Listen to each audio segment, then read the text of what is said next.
بسم اللہ الرحمن الرحیم۔ لاکھوں کروڑوں درود و سلام ہو حضرت محمد صلی اللہ تعالی علیہ وآلہ وسلم پر۔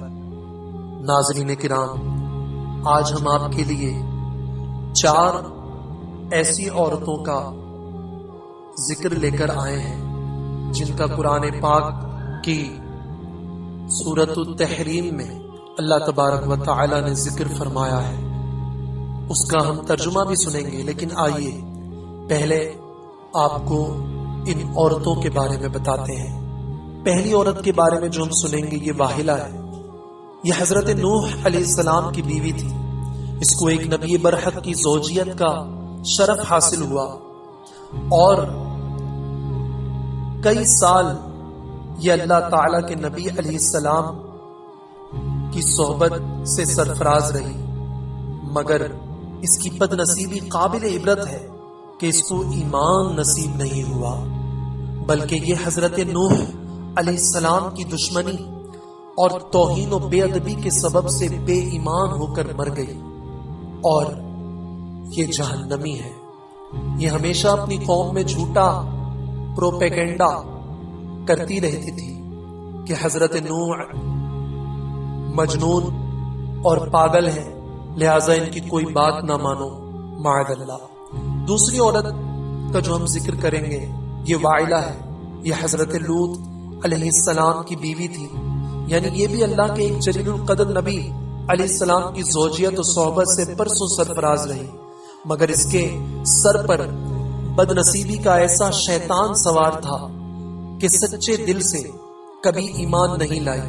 بلکہ عمر بھر منافقہ رہی اور اپنے نفاق کو چھپاتی رہی۔ جب قوم لوط پر عذاب آیا اور پتھروں کی بارش ہونے لگی، اس وقت حضرت لوط علیہ السلام اپنے گھر والوں اور مومنین کو ساتھ لے کر بستی سے باہر چلے گئے۔ واعلہ بھی آپ کے ساتھ تھی۔ آپ نے فرما دیا تھا کہ کوئی شخص بستی کی طرف نہ دیکھے ورنہ وہ بھی عذاب میں مبتلا ہو جائے گا۔ چنانچہ آپ کے ساتھ والوں میں سے کسی نے بھی اس بستی کی طرف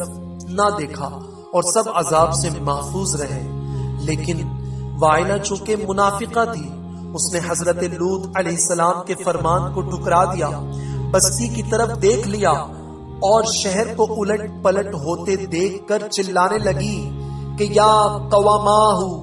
یعنی ہائے رے میری قوم، ہائے رے میری قوم۔ یہ زبان سے نکلنا ہی تھا کہ عذاب کا ایک پتھر اس کو بھی آ لگا اور یہ بھی ہلاک ہو کر جہنم رسید ہو گئی۔ تیسری جس خاتون کا ہم ذکر سنیں گے وہ تھی تو فرعون کی بیوی، مگر اللہ تبارک و تعالی نے ان کو ایمان نصیب فرمایا تھا۔ جی ہاں، حضرت آسیہ بنت مزاحم رضی اللہ تعالی عنہا، ان کا واقعہ کچھ یوں ہے کہ فرعون تو حضرت موسیٰ علیہ السلام کا بدترین دشمن تھا، لیکن حضرت آسیہ رضی اللہ تعالی عنہا نے جب جادوگروں کو حضرت موسیٰ علیہ السلام کے مقابلے میں مغلوب دیکھ لیا تو فوراً ان کے دل میں ایمان کا نور چمک اٹھا اور وہ ایمان لے آئے۔ جب فرعون کو خبر ہوئی تو اس ظالم نے ان پر بڑے بڑے عذاب کیے، یعنی ان کو تکلیفیں دی۔ بہت زیادہ زد و کوب کرنے کے بعد 4 کھونٹیاں گاڑ کر حضرت آسیہ رضی اللہ تعالی عنہا کے ہاتھوں اور پیروں میں لوہے کی کھیلیں ٹھوک کر 4 کھونٹوں میں اس طرح جکڑ دیا کہ وہ ہل بھی نہیں سکتی تھی، اور بھاری پتھر سینے پر رکھ کر دھوپ کی تپش میں ڈال دیا اور دانا پانی بند کر دیا۔ لیکن ان مصیبتوں کے باوجود وہ اپنے ایمان پر قائم و دائم رہی اور فرعون کے کفر سے اللہ عز و جل کی پناہ اور جنت کی دعائیں مانگتی رہی، اور وہ زندہ ہی اٹھا کر جنت میں پہنچا دی گئی۔ ناظرین کرام، غور تو کیجئے کہ واحلہ اور واعلہ دونوں نبی کی بیویاں ہو کر کفر و نفاق میں گرفتار ہو کر جہنم رسید ہوئیں، اور فرعون جیسے کافر کی بیوی حضرت آسیہ ایمان کامل کی دولت پا کر جنت میں داخل ہوئی، اور حضرت آسیہ حق ظاہر ہو جانے کے بعد اس طرح ایمان لائیں کہ فرعون کے سب آرام اور راحت کو ٹھکرا دیا اور بے پناہ تکلیفوں اور ایذاؤں کے باوجود اپنے ایمان پر قائم رہی۔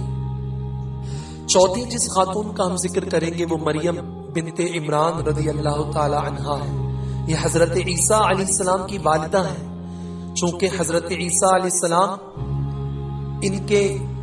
شکم سے بغیر باپ کے پیدا ہوئے، اس لیے ان کی قوم نے تان اور بدگوئیوں سے ان کو بڑی بڑی ایذائیں پہنچائیں، مگر یہ صبر کرتی رہی اور صبر کرنے کی برکت سے اتنے بڑے بڑے مراتب و درجات سے سرفراز ہو گئی کہ اللہ تبارک و تعالی نے قرآن مجید میں ان کی مدح و ثنا کا بار بار خطبہ ارشاد فرمایا۔ ان چاروں عورتوں کے بارے میں قرآن مجید نے سورہ تحریم میں فرمایا، جس کا ترجمہ یہ ہے: اللہ نے کافروں کے لیے نوح کی بیوی اور لوط کی بیوی کو مثال بنا دیا، وہ دونوں ہمارے بندوں میں سے دو صالح بندوں کے نکاح میں تھیں، پھر ان دونوں عورتوں نے ان سے خیانت کی تو وہ صالح بندے اللہ کے سامنے انہیں کچھ کام نہ آئے اور فرما دیا کہ جانے والوں کے ساتھ تم بھی جہنم میں جاؤ۔ اور اللہ نے مسلمانوں کے لیے فرعون کی بیوی کو مثال بنا دیا جب اس نے عرض کی، اے میرے رب، میرے لیے اپنے پاس جنت میں ایک گھر بنا اور مجھے فرعون اور اس کے عمل سے نجات دے اور مجھے ظالم لوگوں سے نجات عطا فرما۔ اور عمران کی بیٹی مریم کو مثال بنا دیا جس نے اپنے پارسائی کے مقام کی حفاظت کی تو ہم نے اس میں اپنی طرف کی روح پھونکی اور اس نے اپنے رب کی باتوں اور اس کی کتابوں کی تصدیق کی اور وہ فرما برداروں میں سے تھی۔ سورۃ التحریم آیات نمبر 10 سے 12۔